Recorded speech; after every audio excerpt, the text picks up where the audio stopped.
Hello, everybody. My name is Professor Rich, and today we're practicing listening in an academic context. Specifically, we'll be listening to a lecture talk about lectures. So let's have a look at the plan for today.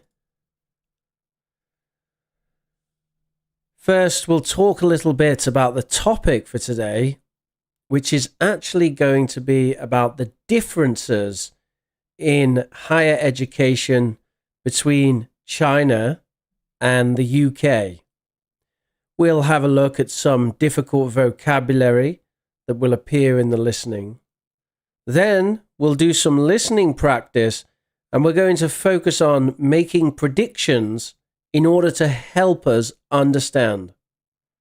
Finally, we'll have some analysis of the listening and of the interesting language within the listening.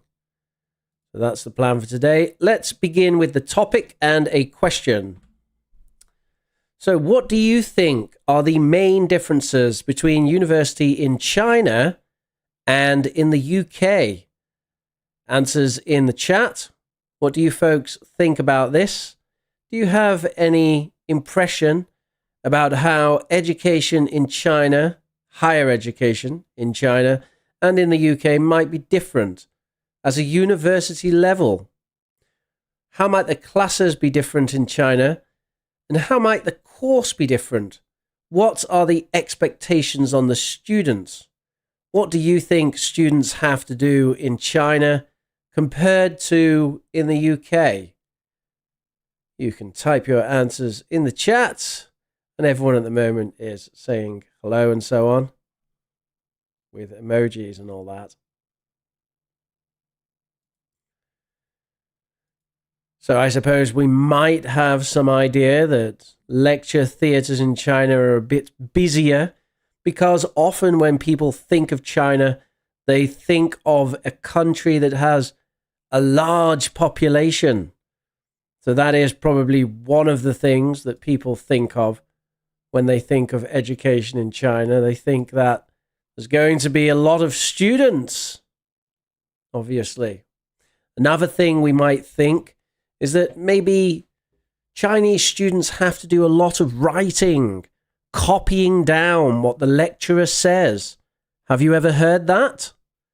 You have to listen to the lecturer and copy down the exact words the lecturer uses. Do you think that that's the case? I'll just give you another 10 seconds to give your opinion on that, if anyone wants to share their opinion on the stream, and we'll talk about that.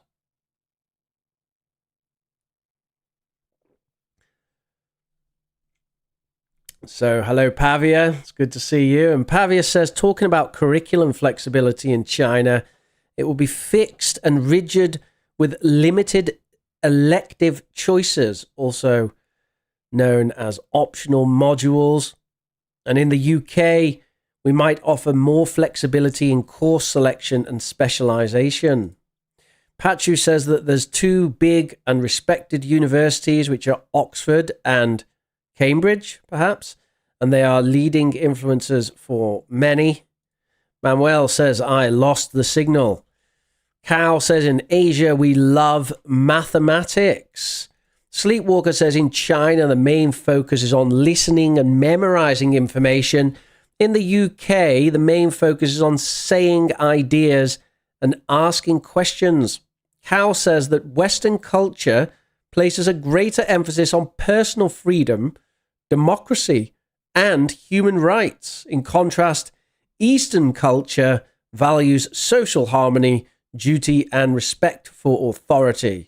Pavia also makes the comment that student-teacher interaction in China will be generally formal with a strong hierarchy, whereas the UK will be more informal with open communication and frequent feedback.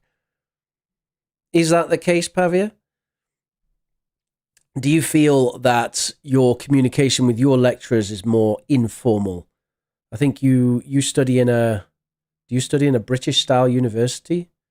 I'm not sure, actually. All right, let's have a look at some of the vocabulary that we're likely to see in this listening.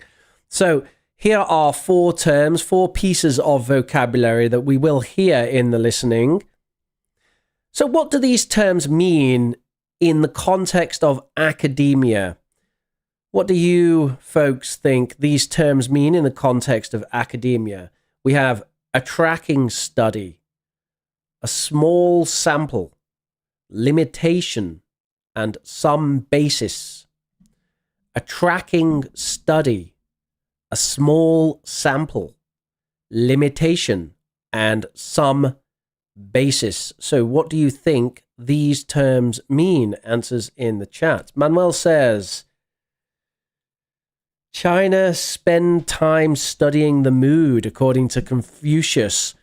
Well, Manuel, that might be so. However, we are not talking about Confucius today, but we're talking about the modern higher education system in China, talking about modern universities in China today. Does anyone have any ideas about these terms? I will start explaining them in just a moment. I just want to give you another 30 seconds or so if any of you in the chat can explain these for me.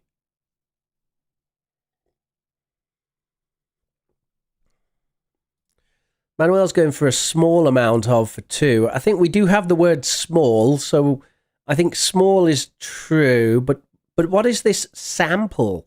And how does sample relate to academia?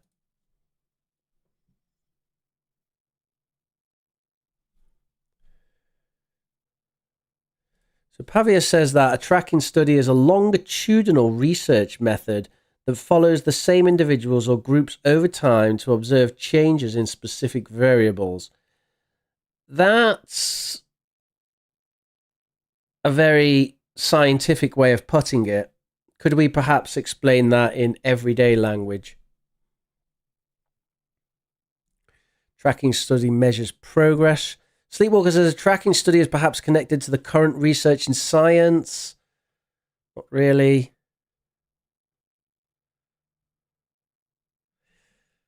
So a tracking study is basically when we have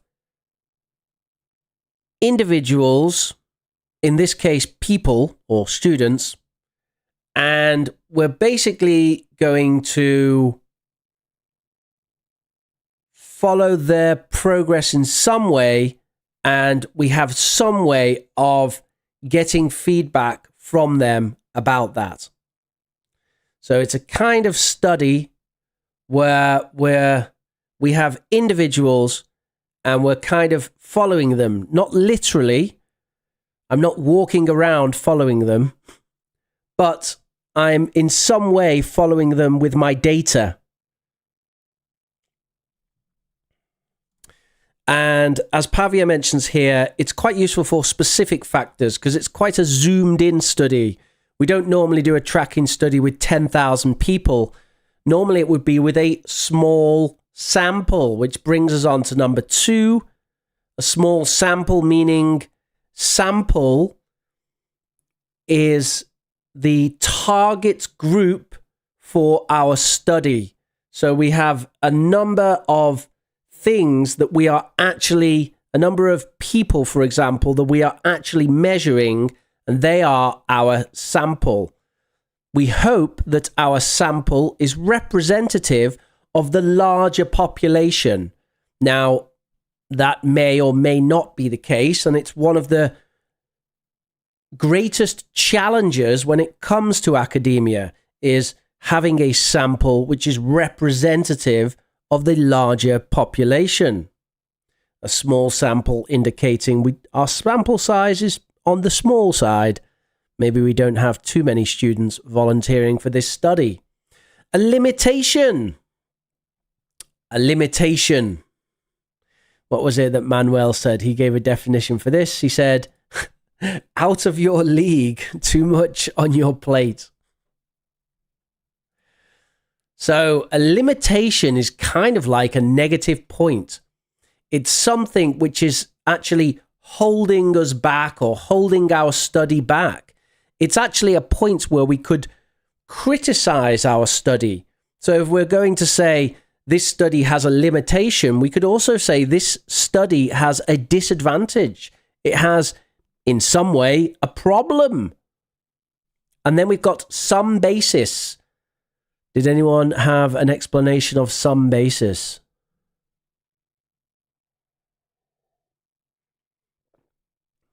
I don't think anyone went for it. So when we say a basis, basis means evidence.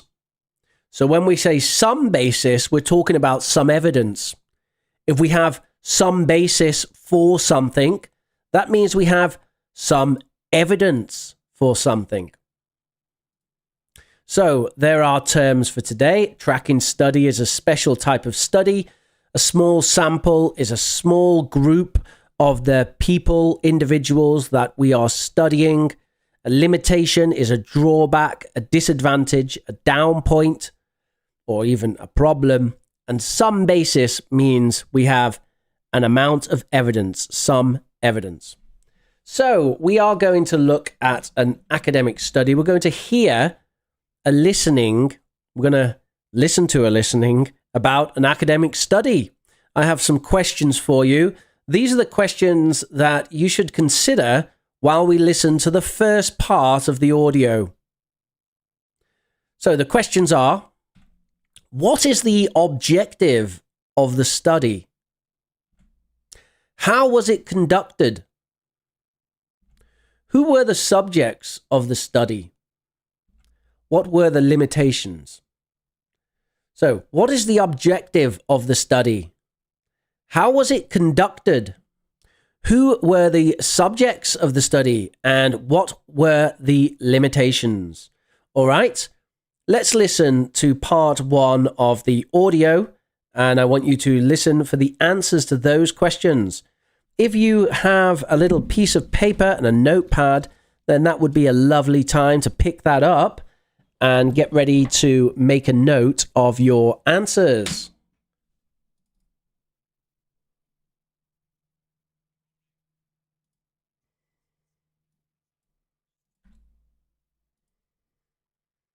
Okay, so let's listen.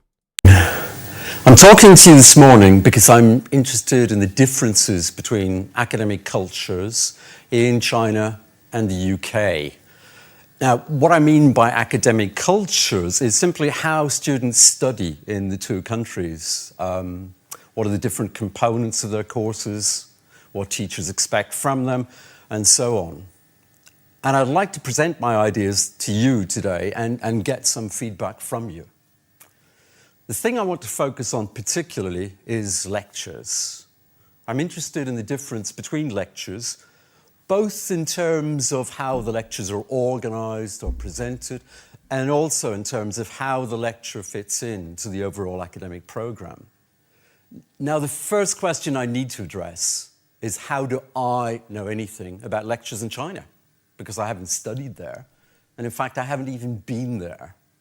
Well, I found out by interviewing Chinese students. What I did was conduct a so-called tracking study, and that means that you follow students over a period of time. What I did was to follow 12 Chinese students, all doing different courses, different master's courses at the University of Reading, and over their year of study, I interviewed them 3 times individually. I interviewed them once in the autumn term, once in the spring term, and then again in the summer term. And the interviews lasted for about an hour and a quarter. I asked them a number of questions about studies in the UK and about their studies in China.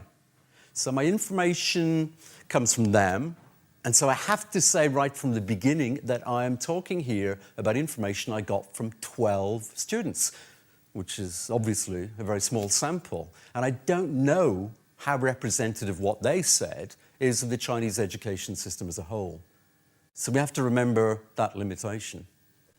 I did choose different students from different parts of China, and I made sure that there was an equal number of men and women, and they were all studying different courses here at Reading. So there was a range of backgrounds and experience, but there is that limitation. However, I felt that what I was hearing from the students was actually very similar. I mean, what they were saying individually was more or less the same. So I felt that maybe there is some basis for what they said, and maybe what they did say, and maybe their experience was not untypical in general of students in China.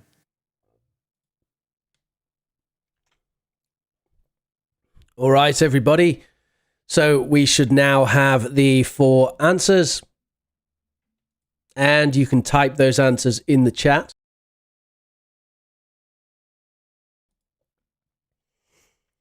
And I will give you the answers in just a moment. Derek's gone for number 1, lecture in China. I think we need a little bit more detail there, Derek. Yes, that's a good answer for number 2, though. I have to agree with that. Number 3 is incorrect. It's not students in China, actually.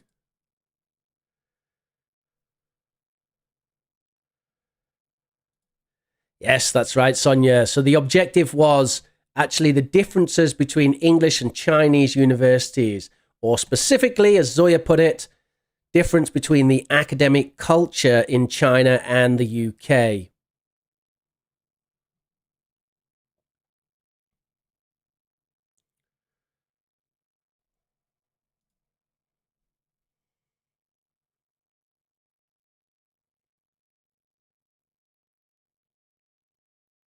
So, did anybody get exactly who were the subjects of the study? Hello, Fahim. How are you doing? Yes, I remember. How's it going? So that's right. There's 12 students. So in fact, the limitation was there's only 12 students. 12 students is a small sample. It's a small sample.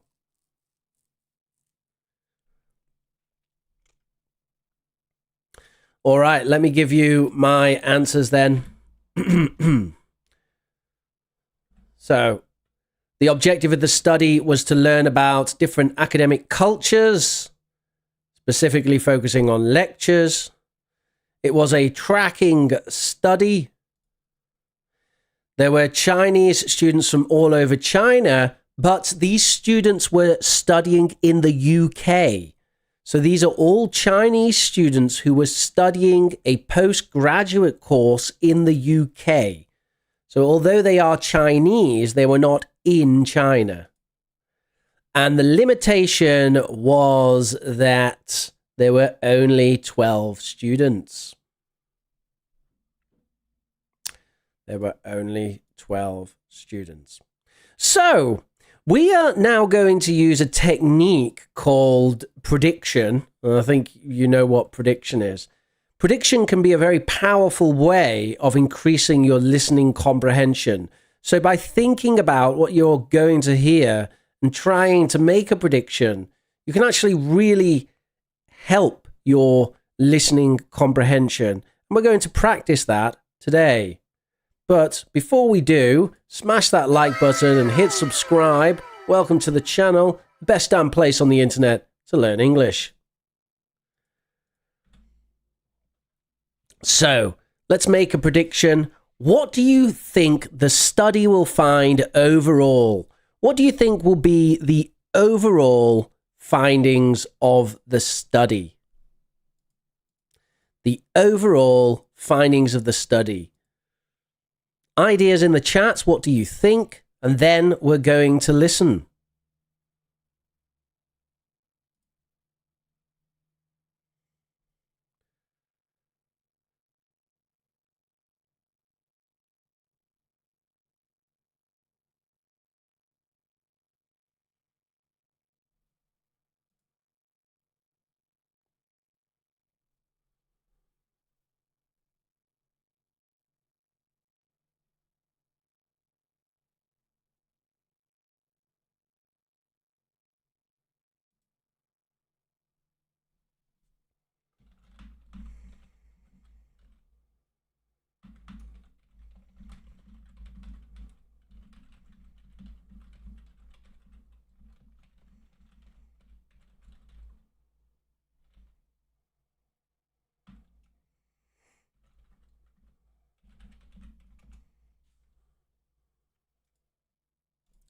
So Cal predicts that the study will find out how a small sample of Chinese students studied in their country years before they come to the UK. Well, yes, that is factually what it will do, Cal. But I would like to know your opinion. What do you think the findings will be? Not literally what is the study, but what do you think the findings will be? The Sleepwalker thinks that the findings will be that students from China need time to adapt to a different teaching method. Right. But what is the difference, Sleepwalker? What is the teaching method? Pavia said that it will likely find that Chinese universities emphasize rigorous academic structure and discipline, while UK universities focus more on critical thinking, creativity, and student autonomy. So some very interesting terms there. The question is that really what it will find? Derek says, the difference in academic culture between the UK and China and study these limitations. Yes, but what do you think the findings of the study will be? We're about to do a listening Sirijanya and Sirijanya. How do I say that? Sirijanya. We are going to listen to a lecture about a study of Chinese students in the UK, focusing on the differences between China and the UK in higher education. Takeshi thinks that we'll find that the students found it easier to study in the UK. And again, we've got a general comment from Kao about how the Eastern methods compare to the Western methods. Now Sleepwalker has mentioned debating with teachers in their classes, and that's very interesting, isn't it? Takeshi mentions memorizing versus analyzing style of lectures. That's very interesting. And Sonia Butterini mentions more self-determining academic culture and less limitation in English academic culture. And Zoya says lectures in the UK are more academic, in China, more interactive. I think I lost you there, Zoya. The advantages and disadvantages of each culture and each academic culture, therefore they can improve and avoid or learn from each other's cultures. That's what we hope to find, Derek. The question is, what are the differences actually going to be? Let's listen to the first minute of this audio, and I want you to answer this question. What do you think, or what are the overall findings of the study? Let's listen. Okay, so what did I find out? I think the first thing to say is that my impression is that in China, the lecturer delivers a lot of the content of the course, or the lecturer delivers a lot of the content of the course. And this seems to be especially true at undergraduate level. And just to reinforce this, the students I talked to were postgraduate students. In other words, they'd done undergraduate studies in China. I'm not sure about postgraduate studies in China, but what they said about undergraduate courses was that a lot of the course content came through the lectures. In other words, the students go to the lectures, they make notes in the lectures, and at the end of the term or at the end of the year, if they have a test or examination, in many cases, they simply give back to the lecturer what the lecturer gave to them during the lectures. And that seems to be sufficient to pass the exam and pass the course. So, the lecture is the important vehicle of the course content. It carries the course content. All right, so what did you just hear? What were the findings of the study that we just heard? Answers in the chat. You have about 30 seconds to type what you heard, and then I will talk you through it.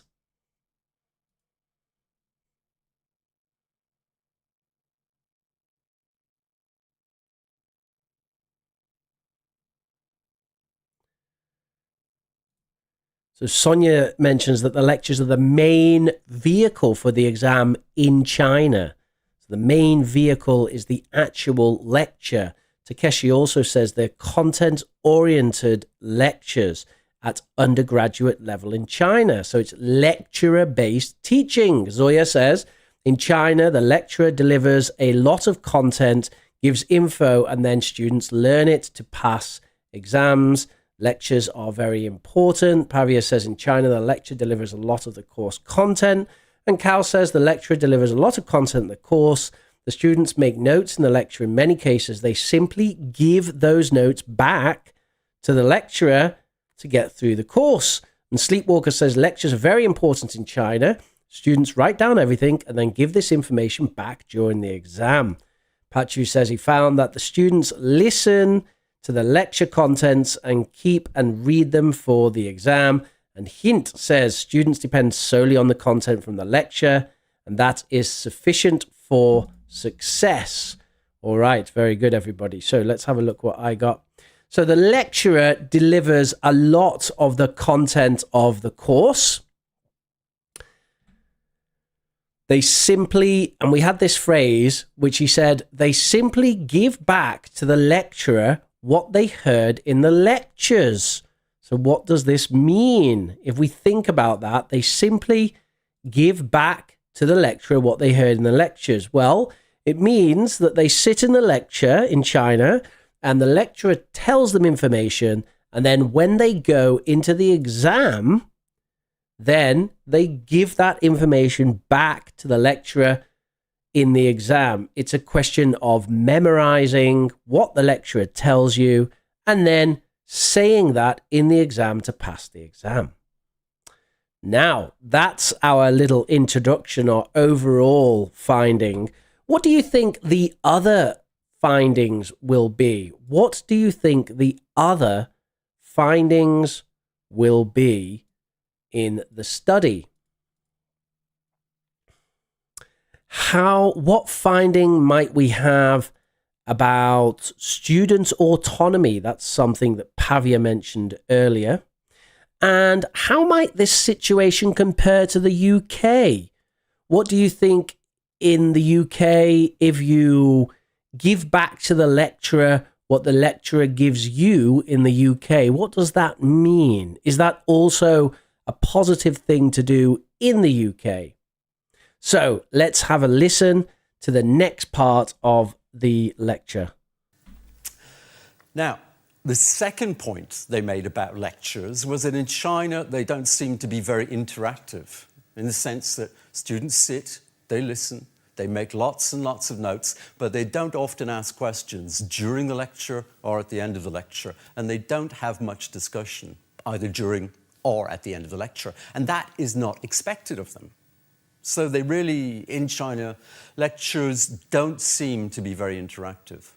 Another point which students made to me, which I thought was interesting, was that the main points, the important points of a lecture, are often explicitly marked by the lecturer.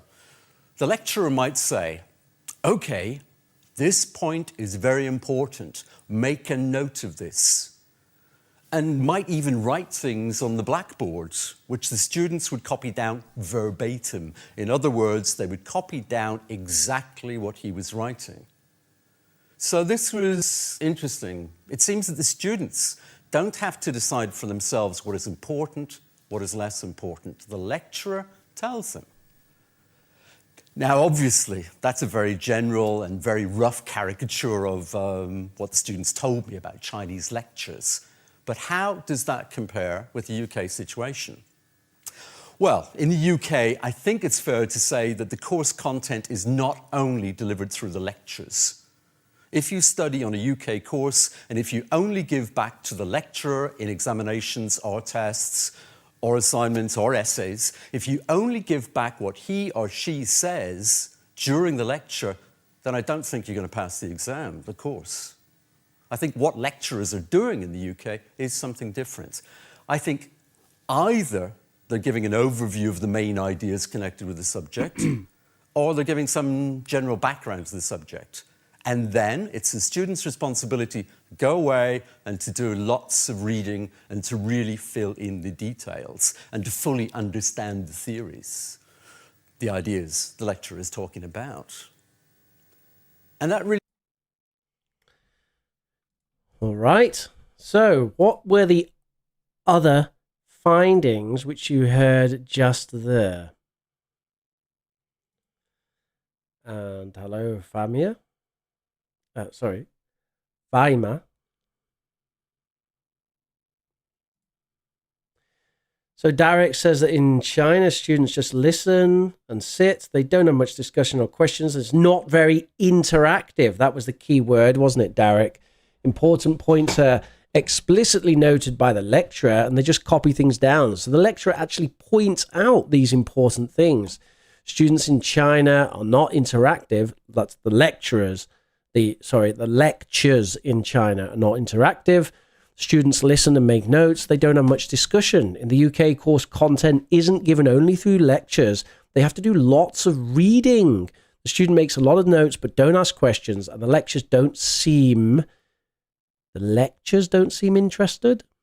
I don't think they mentioned interest, actually. The lectures simply make notes by the lecturers. The lectures are simply made of notes by the lecturers, and the students only have to copy them down. Fluent English with Me says, not very interactive classes or less discussion. Only the lecturer speaks and the students sit and listen. Lectures in the UK expect students to write other ideas than that. So they expect students to do more, not just sit there and listen to the lecture. So let's have a look what I got. So first of all, this point about the lectures are not interactive in China. And the main points of the lecture, the important points, are actually marked by the lecturer. So the lecturer will talk about something and then say, this is important for the exam, and then tell you. So it's like you actually get told what the very critical parts of the lecture are for you to note down.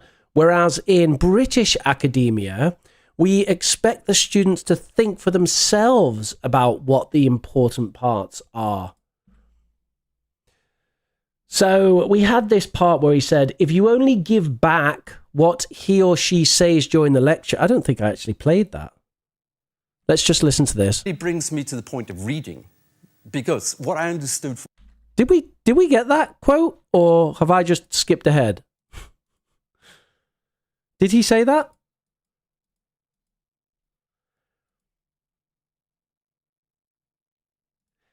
Well, if he didn't say it, then he is about to say it. So if you only give back what he or she says during the lecture, then I don't think you're going to pass the exam. So he mentioned this with respect to British lectures. Basically, in the UK university system, you cannot simply parrot back what the lecturer has told you. That isn't going to get you through the exam. No, I think he did say it, Takeshi. I just fell asleep. We'll just listen to this bit again. What he or she says during the lecture, then I don't think you're going to pass the exam. There it is. We'll just hear that again. I don't think you're going to pass. If you study on a UK course, and if you only give back to the lecturer in examinations or tests or assignments or essays, if you only give back what he or she says during the lecture, then I don't think you're going to pass the exam. All right. So in the UK, if you just say back to the lecturer what they say in the lecture, then I don't think you're going to pass the exam. That's not what we're looking for in higher education in the UK. So, final question while we listen to the final part of this listening.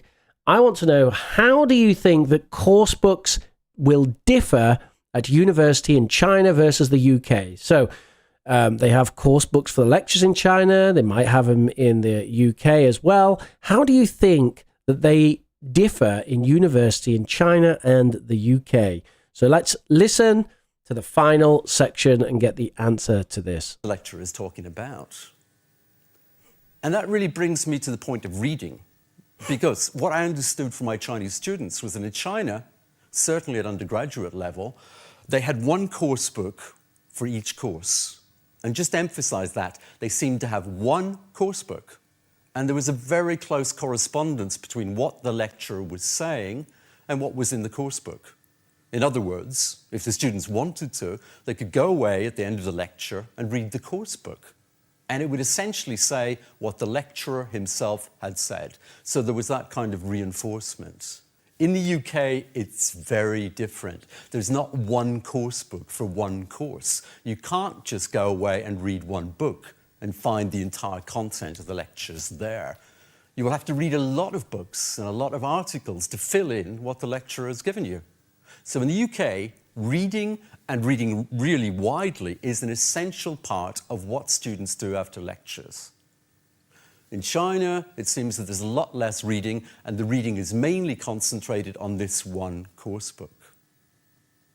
That's one thing about the UK. The other thing about the UK lecture, is that lecturers here do expect students to interact, to ask questions, to raise points of view, to make comments, to enter into discussion. Now, obviously, how much discussion there is, how much interaction there is, depends very much on how many students there are in the lecture. Here at Reading, in some cases, we may have 20 students in a lecture, and in other courses you may have 200 students in a lecture. And obviously, there's less discussion if there are more students. There's less time for questions. But interactiveness, in general, is very important in the UK. Well, those are just some of my impressions of the differences between lectures in China and the UK. But I would really be very interested now in hearing your opinions, whether you think what I've talked about is true from your experience or not. All right, so what did you understand from that? So I'll give you my thoughts. Also, Fluent English with Me says that it seems like studying in England is rocket science.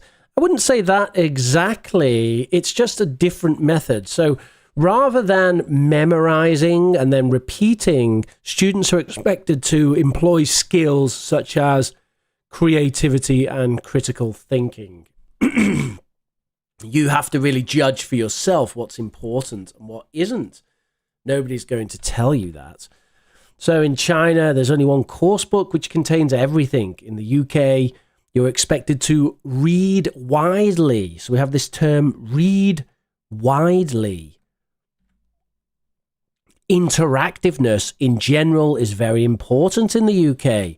And I think that that was epitomized by, at the end of that audio, the lecturer actually said, I want to hear your thoughts. What do you think about this? And this is something that lecturers do quite a lot. In British lectures, they will ask the students in the lecture what they think. And then also you have dedicated seminars where there's even more feedback. So basically the lecturers have this element of interactiveness. That's not really a word, by the way, but he used it in the audio and we can understand what it means. It's the element of being interactive. So let's just reflect a little bit more on some of the course content here. Fluent English with Me says, our teachers like to see we are happy when we use their quotes. Yes, but the point is that's not you thinking for yourself, is it? That's just you parroting what the teachers told you. So, of course, in the UK, it might be a little bit different. And Sonia picked up on the fact that they only have one book in the UK. Also, Zoya saying the same thing there, mentioning that interesting term, interactiveness.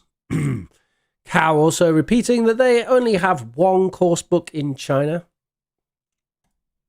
And we've got some of the similar comments there. Did anybody use the term read widely? No, but most people understood what it meant. Oh, there we go, Sleepwalker. In the UK, there are a lot of books for a course. Students read widely. So that's an interesting term. Let's have a look at some of the interesting language as we have a young Manuel Gordillo there with his ham on, traveling to Oxford. This photograph was taken in 1976. Isn't that right, Manuel? So we had delivery of course content explicitly marked, giving an overview of the main ideas and reading widely. So my question here is, what do these terms mean? What do these terms mean? Delivery of course content explicitly marked, explicitly giving an overview of the main ideas, and that one that I just talked about a little bit, which was reading widely. So ideas in the chat for definitions or synonyms of what these terms mean. And then I'll do a bit of explanation.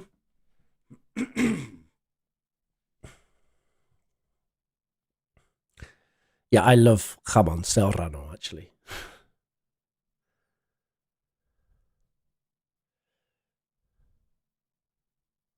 So I'll just go through these for you. So delivery of course content is, oh, great. We've got Derek with an explanation here. It's the way someone teaches or explains a course.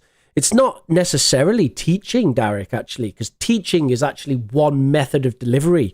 So other methods of delivery could be online content, reading, videos, a chip in your brain. We haven't got to that yet, but maybe in the future, that will be a method of delivery of course content as well. Pavia says it's somewhat similar here. Students often use 3 or 4 books to cram just 1 week before the exams rather than relying on a single course book. I don't think that's quite the idea, Pavia, but yeah, you're right. That is sort of what often happens when we have exams. Reading widely can mean reading from different books on one topic to try to understand different views. That's right, Fluent English with me. So reading widely means that you're going to read a whole range of books on a certain topic. So, for example, if you were going to read the Bible widely, then you might read the King James Version and the New International Version and an Orthodox commentary and a Protestant commentary and a Catholic commentary, and then put all of those sort of ideas together.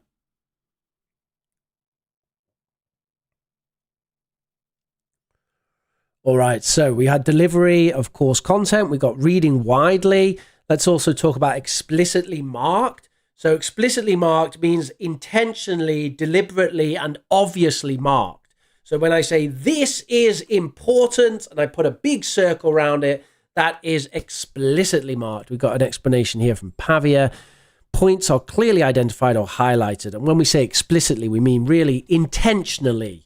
It's not just a quick point or an incidental indication, but I'm really making this very obvious with intention. Giving an overview of the main ideas is just another way of summarizing, but I'm highlighting that phrase to you not because it's difficult to understand necessarily, but because it's a nice collocation. It's actually a nice way of saying summarize, giving an overview of the main ideas. So I'm going to give an overview of the main ideas. I'm going to give an overview of the main ideas. That's another way of saying summarize. You might say, well, it's a lot more words than summarize, yes, but it has that nice rhythm. I'm giving an overview of the main ideas. I'm going to give an overview of the main ideas. All right, so that's our interesting language. Let's have a little bit of practice here with some questions. Question number 1, what are the different ways of delivering course content? So ideas in the chat. What different ways can you think of delivering course content? How many different ways can you think of delivering course content? Type your ideas in the chat.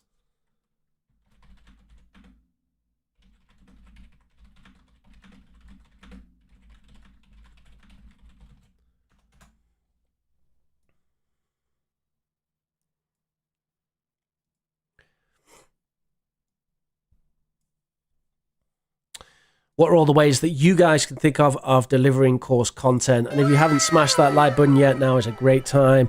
And if you're new to the channel, hit subscribe and join us on Saturdays and Wednesdays for the best damn videos about learning English you could ever possibly imagine.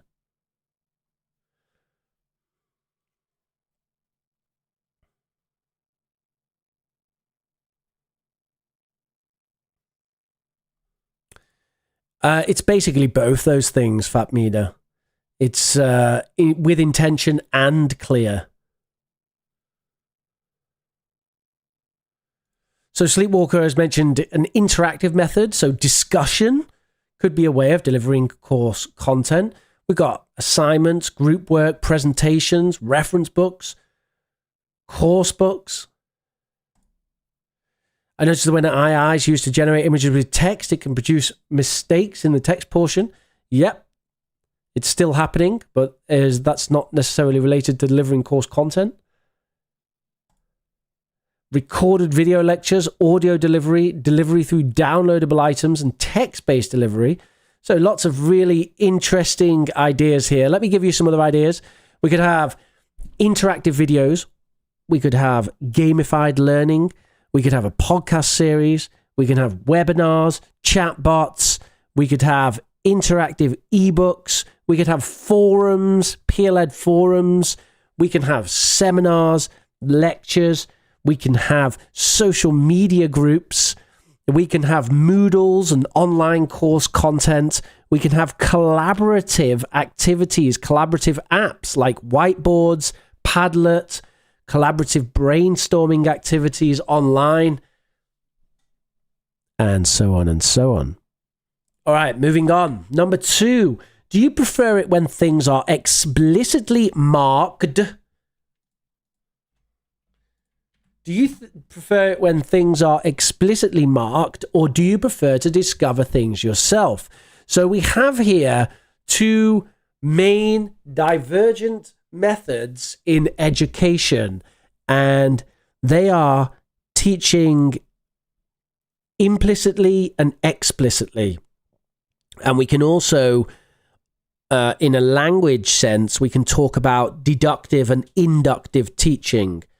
So deductive teaching is I will show you and explain to you the rules and then you apply them. Inductive teaching, often called discovery method, is that you will look at some language and I will guide you to discover and make the rules yourself. So that's kind of more implicit teaching. So what do you prefer? And we have quite a lot of people talking here about how they prefer discovery, which is quite interesting. Pachu said a combination. Well, I actually agree with you, Pachu. I actually prefer a combination. However, I use implicit and discovery-based teaching more often than explicit teaching. That's for sure. And I think there are several reasons for that. One is it does tend to be more interesting, engaging, and challenging for the students.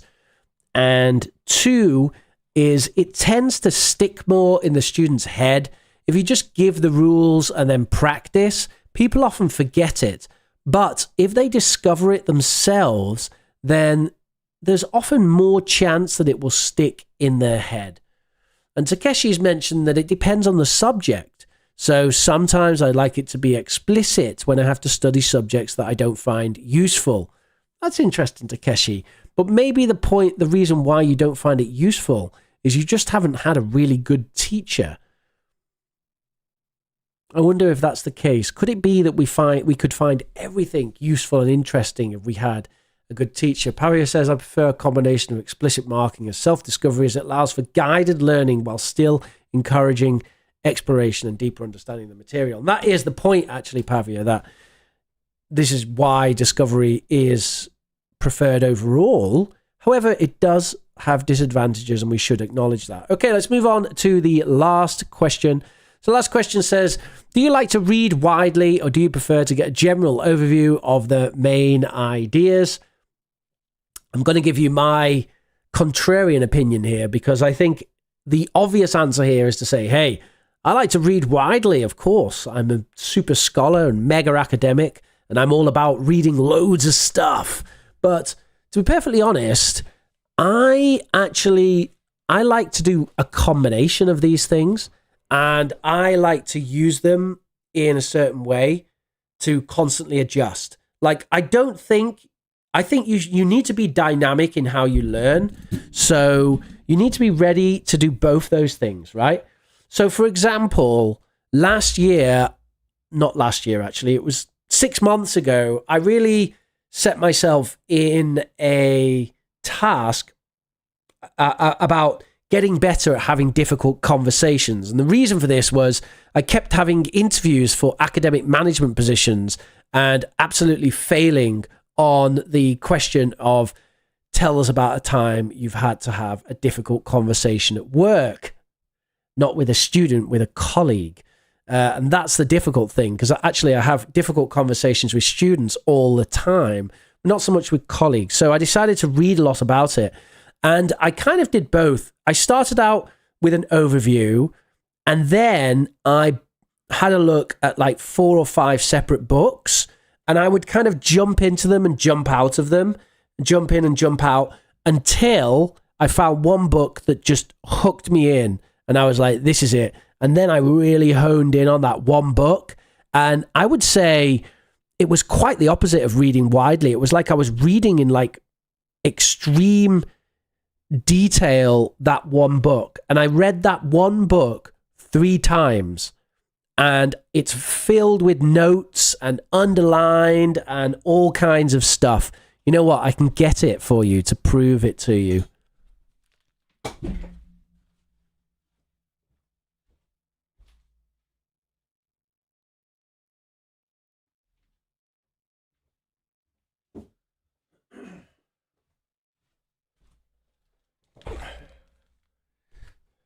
So this is the book. I've talked about it before. It's called Crucial Conversations, Tools for Talking When the Stakes Are High. And it looks incredibly boring. It's not a good cover. Look at that cover. Look how boring that is. I guess they're trying to sell it to business people. It's a terrible cover.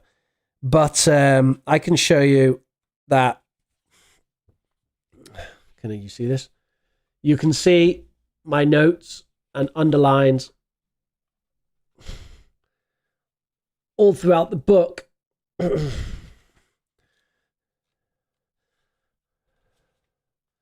Just turn into random pages. You see that? Trying to get it so that the camera picks it up.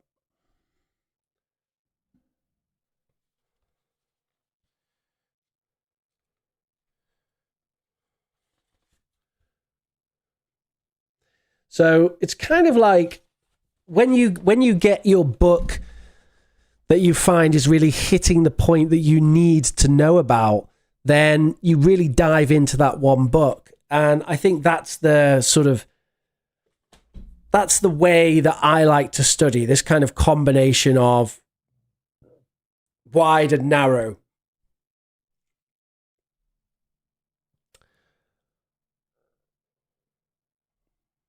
Let me just have a look at some of the comments in chat here. Blah, blah, blah, blah, blah.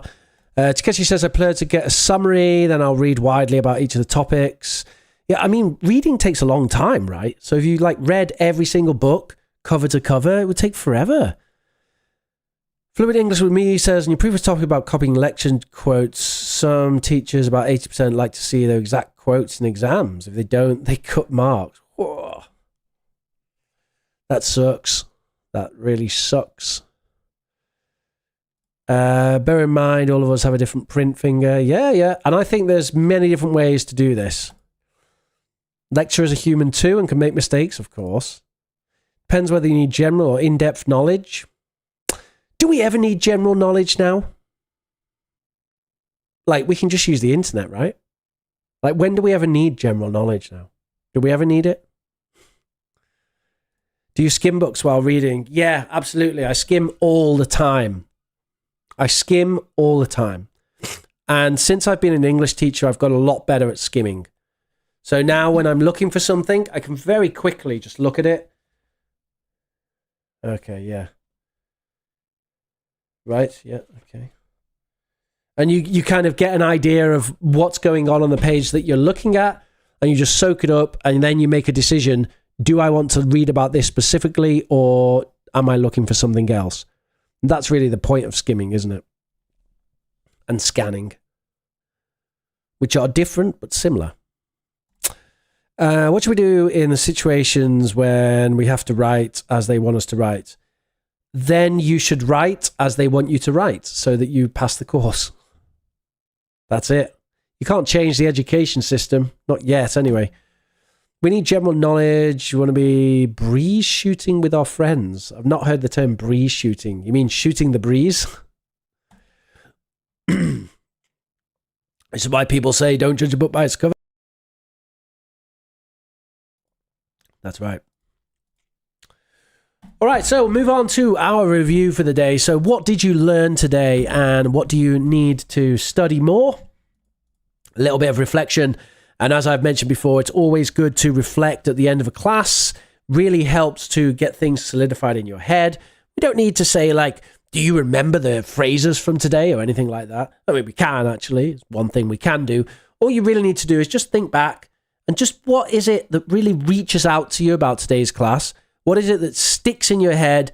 What is it that you feel has been interesting, engaging, or you've kind of got a hold of? Because that or those things are the things that which are likely to stay with you. That is really what you've taken away from today's class.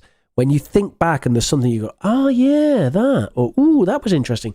They're the things that will stay with you. So it's well worth reflecting on those and thinking about, how can this knowledge help me in the future? Why did it stick with me? Should I learn more about it?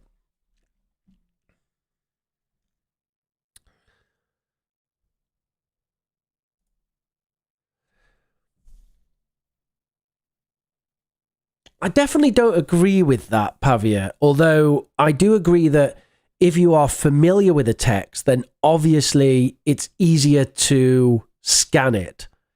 Because if you're familiar with the text, then you can definitely search better for information. That's true. But often skimming and scanning is something that we'll do before we're familiar with a text as well.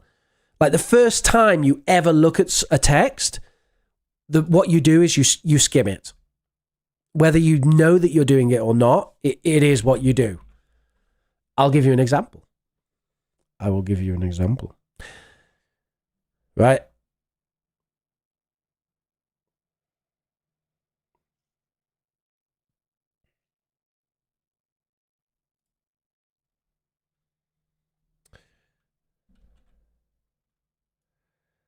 I'm going to put a text on the screen. And I want you to tell me everything you can about the text after just 3 seconds of looking at it. Okay? So you're just going to get 3 seconds, and then I want you to tell me everything you can. Are you ready? Okay, 3, 2, 1, go.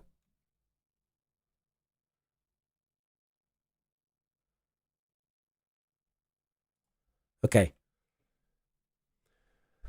What was the text? What was it about? Was it formal or informal?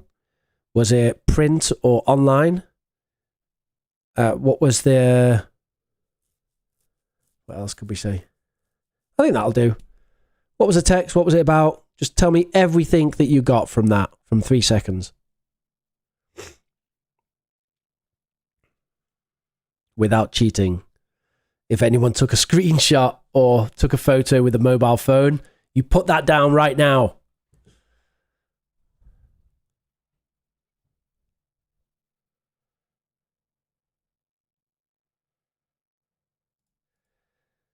Okay, Sleepwalker says something about investigations, a formal text. That's pretty good. You got something. Pachu says informal online. Why do you think informal, by the way? Ooh, Derek says TikToker. TikToker did something. Ah, yes. TikTok star. Great. So these little bits that you got that from skimming. What you just did is skimming.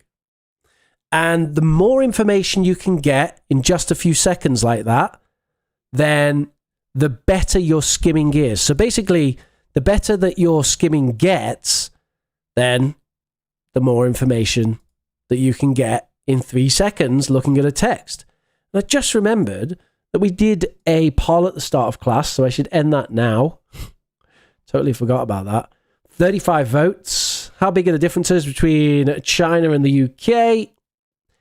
And we've got significant 51%, massive 31%, minor 14%, and non-existent 2%. English food, yeah, that's right. It was about English food. I'll show you now. I'll show you what it was. We want small, don't we? Small.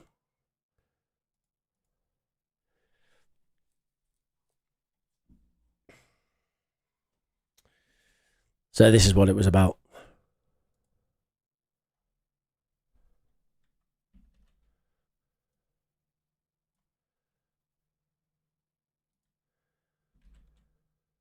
This guy. It's a news article about this guy. It's actually from the BBC.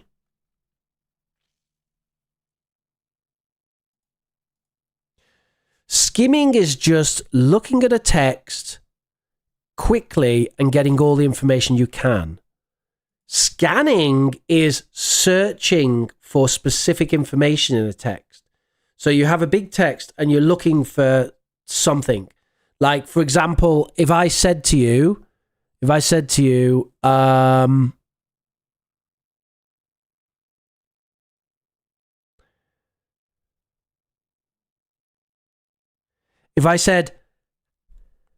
has this topic had a positive effect on the TikToker's subscriber count? Has this topic had a positive effect on this TikToker's subscriber count? And then I show you the text. Now, what you're doing is scanning. You're looking through the text in order to find that specific information as quick as you can. So that's scanning. Whereas skimming is just looking at the text to work out what it is. That's the difference. Can we skim by seeing the title heading? You can skim by seeing anything. You can skim by seeing anything, right? Like, let me give another example.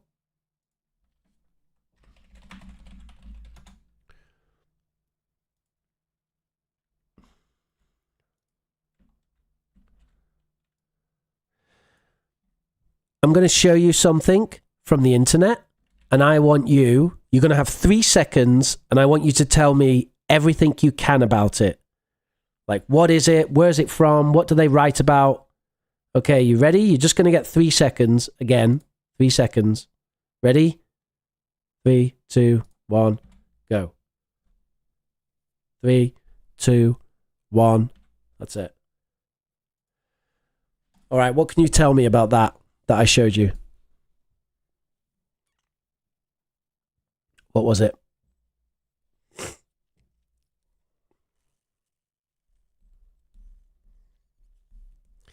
Weekend reads. Nice. What does that mean? That's very good, though. That's a very good sort of feeling of what it is. Princess meets influencer. Weekend news. What kind of news specifically? What kind of publication was that?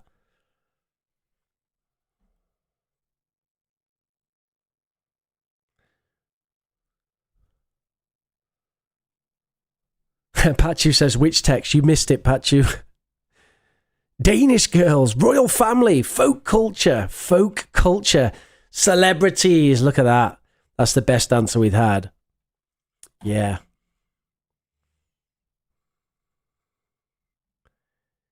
Hello Magazine. He's got it. Yeah. Yeah, it's a gossip magazine, isn't it? It's a gossip magazine website. So, all that information you got in 3 seconds, that's a skimming.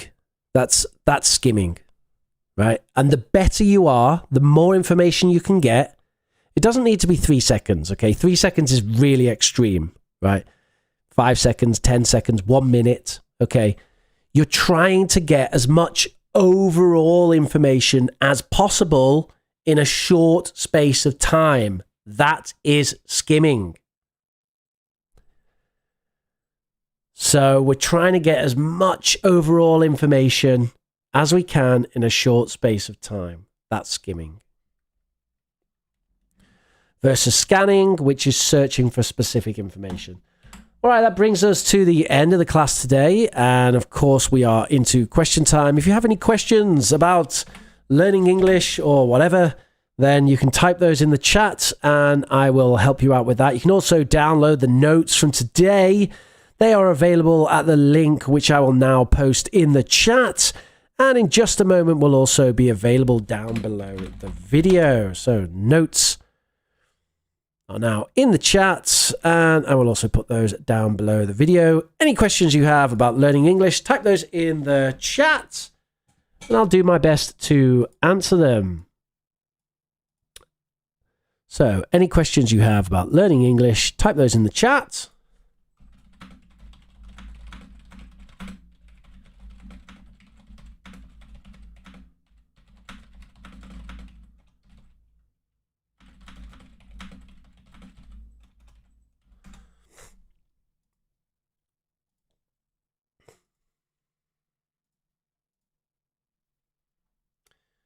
and I'll be back in a moment.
Right, everybody, we are back and we're doing questions. Describe a water sport you would like to try in the future. Is that from an exam? A water sport I would like to try in the future? Windsurfing. That'd be cool. I've never done windsurfing, but I'd like to do it. You want me to describe it, right? I'd like to do windsurfing because I've tried surfing and, it just seems like a lot of effort. But windsurfing, if you can get the hang of it, you stand there, you have the sail, kind of just tilt your body a bit and start racing along. That seems like a lot of fun. And it seems like you could potentially do it with not a great deal of equipment. It's not like you need like a fancy boat and a motor or anything like that. So, yeah, that'd be my thing. How is literature taught in university? I've got no idea, Pachu, because I've never studied literature in university. However, I would expect that it involves reading part of the literature and then talking about the theories, the analysis, analyzing different aspects of different parts of stories, character analysis, plot analysis, and all this ridiculous over-the-top stuff which doesn't really, or arguably doesn't help you become a good writer anyway.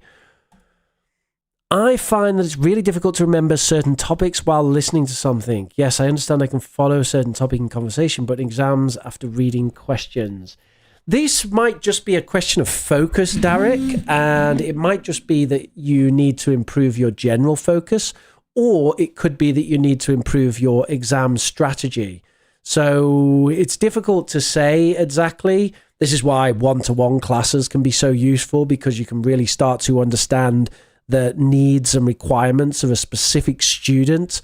However, I would probably say, is there anything you could do to improve your focus in general? I'm not making any judgments, but when we're young, sometimes we smoke special herbs or drink interesting things, and maybe if you cut down on that, it can help. I'm by the way, I'm purely talking to myself when I was at university, because I had problems with focus sometimes, and it was probably due to the consumption of certain substances. Just in my case. I don't know if it was in your case as well. What else could we say about it? I mean, practice, strategy, listening for keywords, finding a way to get interested in the topic. Could you give me any more details, Derek, and maybe I can help you a bit more? Zoya says, do you prefer to know a bit about lots of things or a lot about one thing?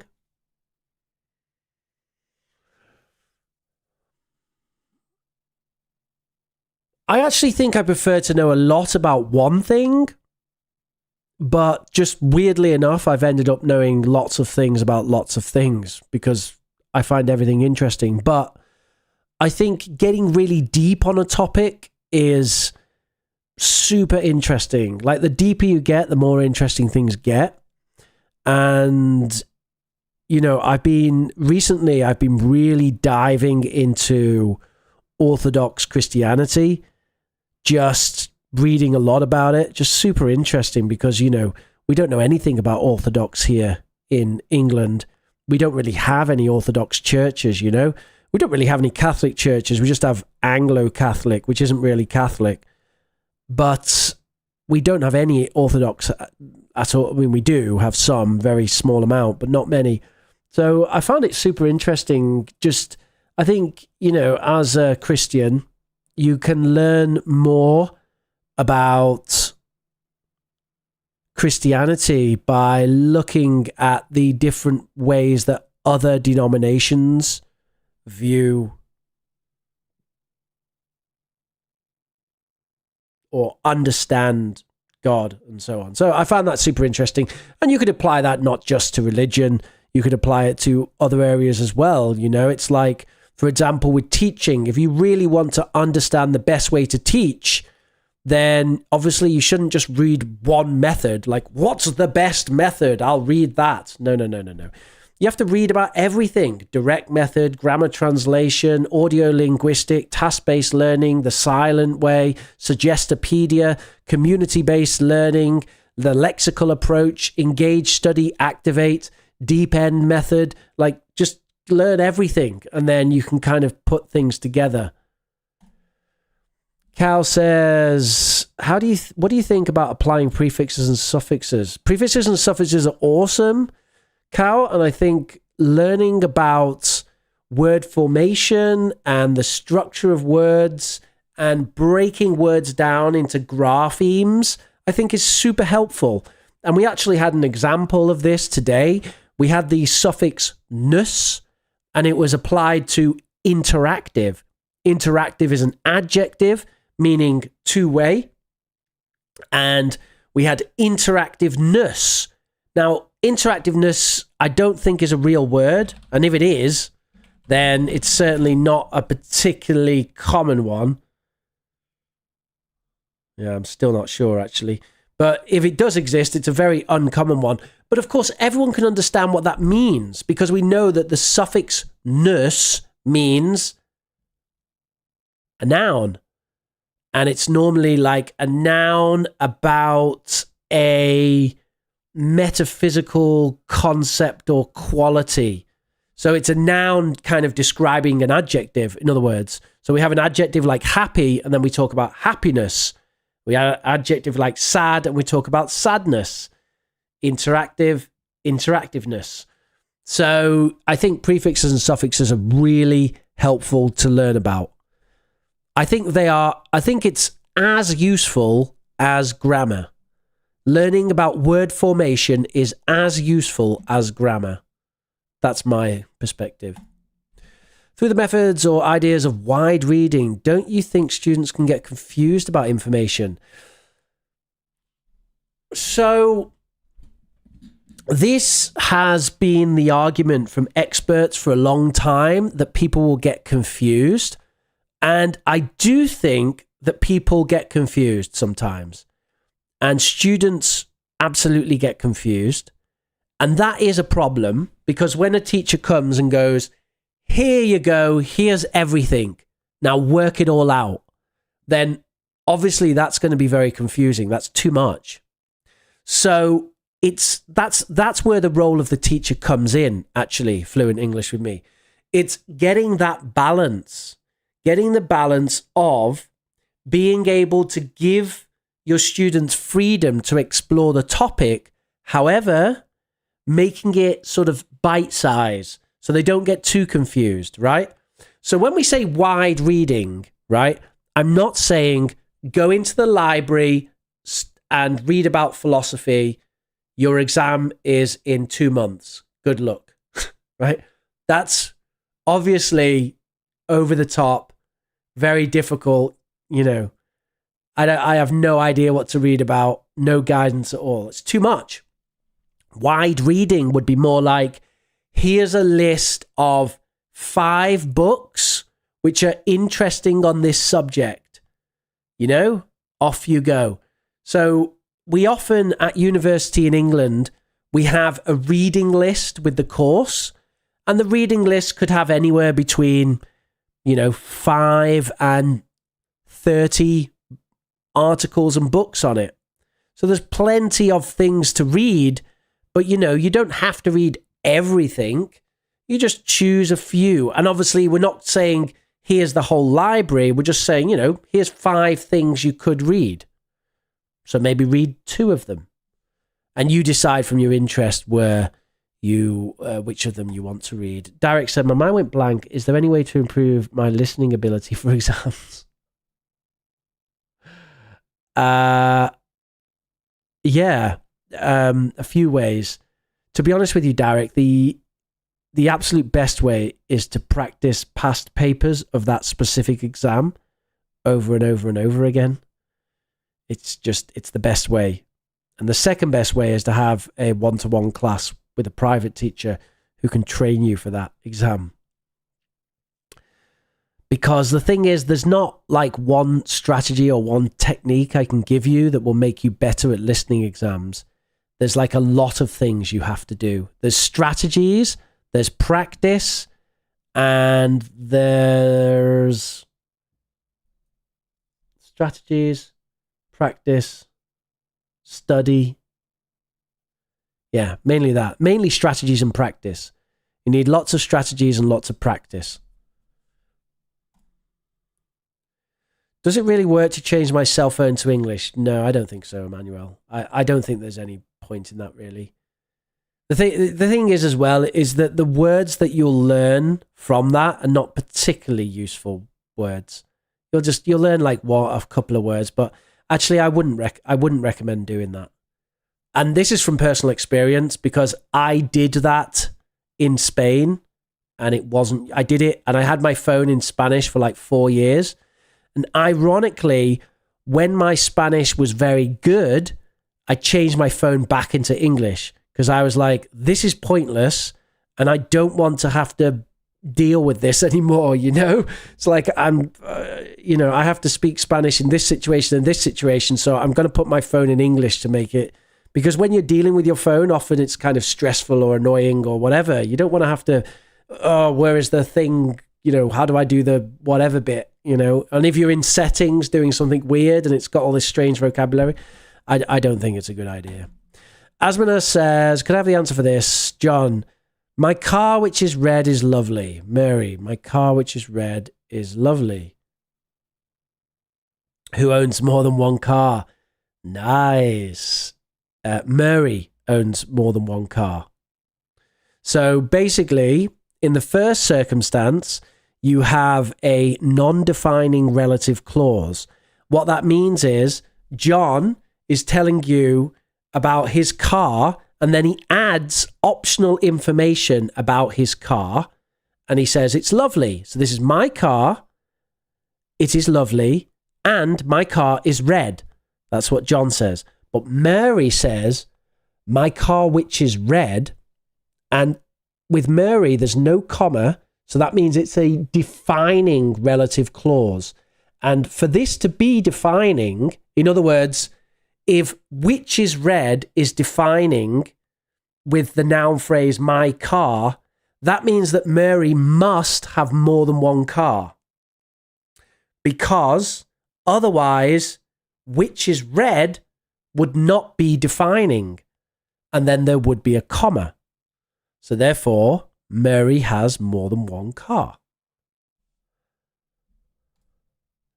Before I go, I was in Oxford and Bath for 1 year on a crash course. I learnt there that immersion is playing an important role. Forgetting your mother tongue is basic, sometimes for soaring. I think for some people, immersion works really well, and for other people, not so much. I think that on the whole, immersion is definitely advantageous and it can be very powerful. But I also think that sometimes people overestimate the value of immersion. And also it can come with some real difficulties, especially for people who are not as extroverted or outgoing as you, Manuel. Pavia says, isn't it unfair when many exam questions come from outside the syllabus, especially when our studies rely heavily on cramming large textbooks due to the absence of lectures? The problems and solutions and discussion on exams will go on forever. I mean, the thing about exams is the whole reason why we have exams is supposed to be for fairness, in that the exam is the same for everybody. But also we want the exams to be accurate, which means that they actually describe, sorry, not accurate, reliable. We want them to be reliable in that they reliably describe how well someone has engaged with the course.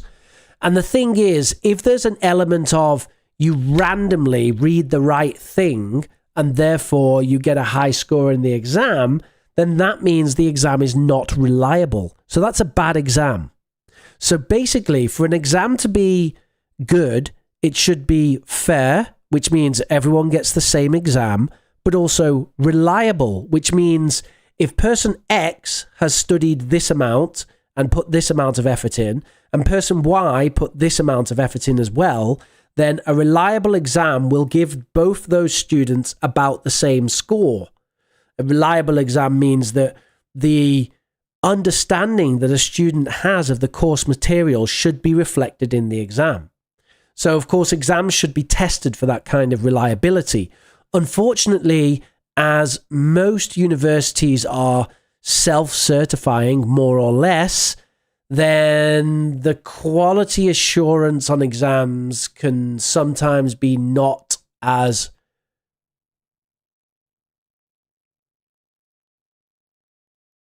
high quality as we might want. With some institutions who are very experienced with exams, such as Cambridge English and IELTS, they're actually very good at having highly reliable exams. But when it comes to universities who just write their own exams in-house, then you can get problems such as the problems that you're talking about, Pavia.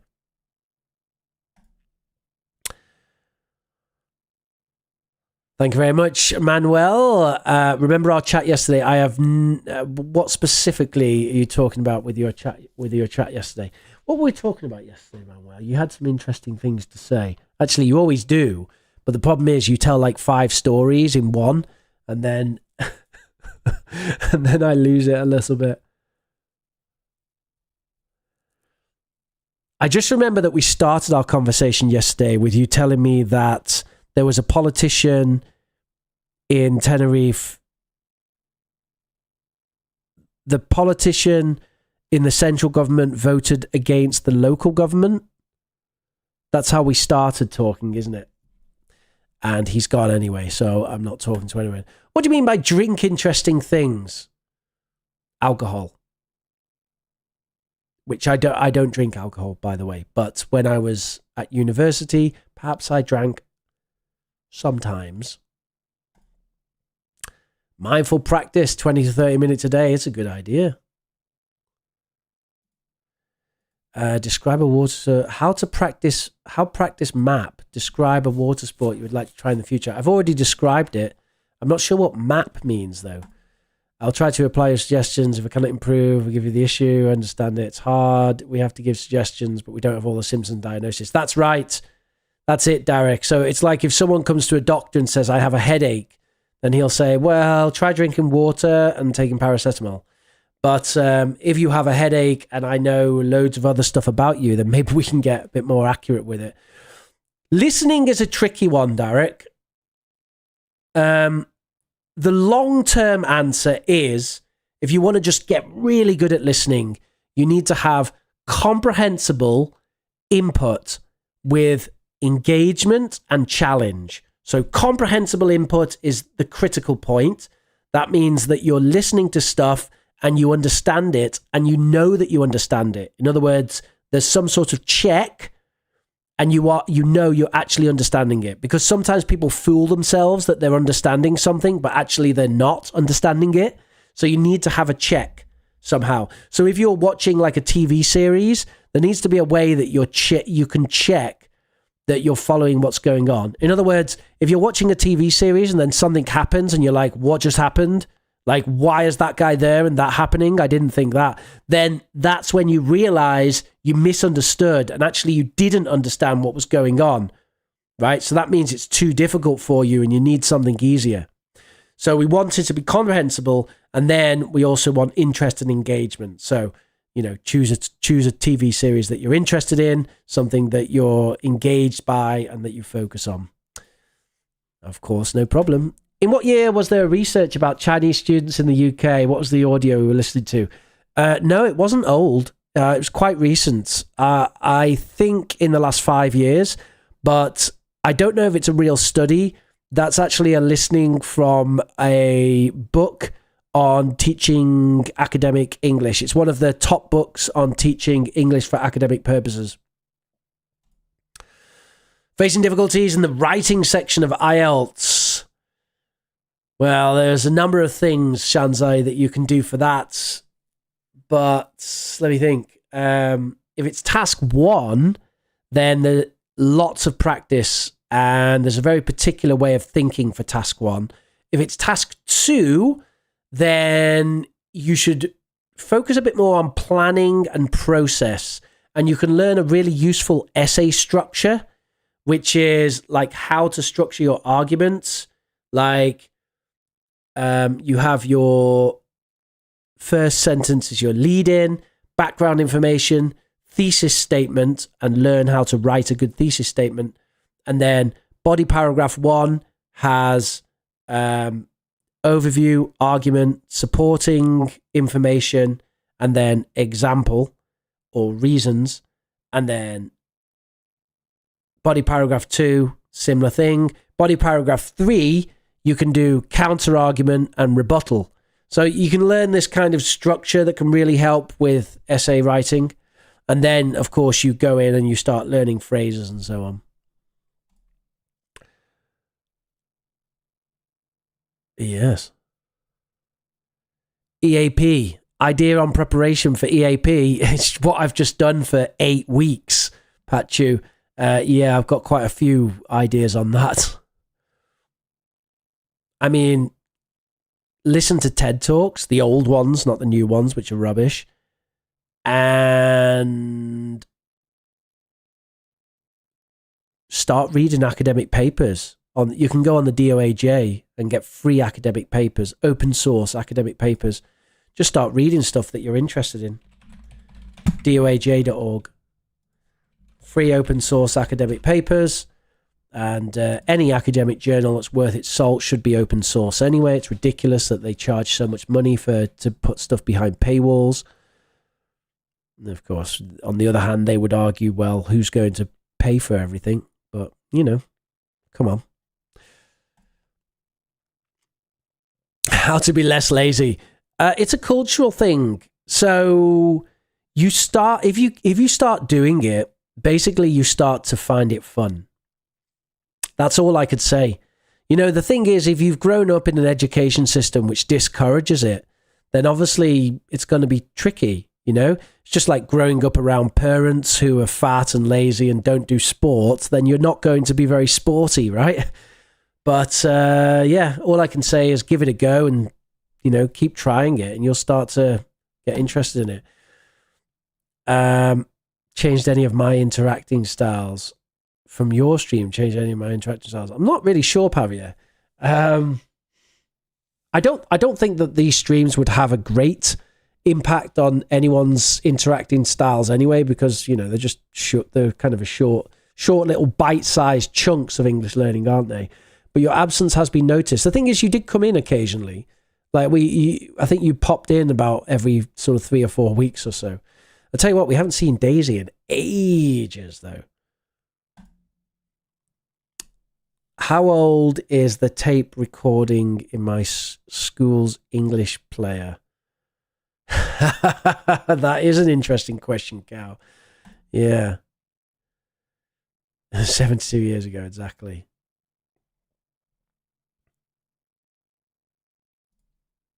Oh, that's good stuff, Pavia. That is good stuff. It's very difficult to ever be on top of your studies in higher education.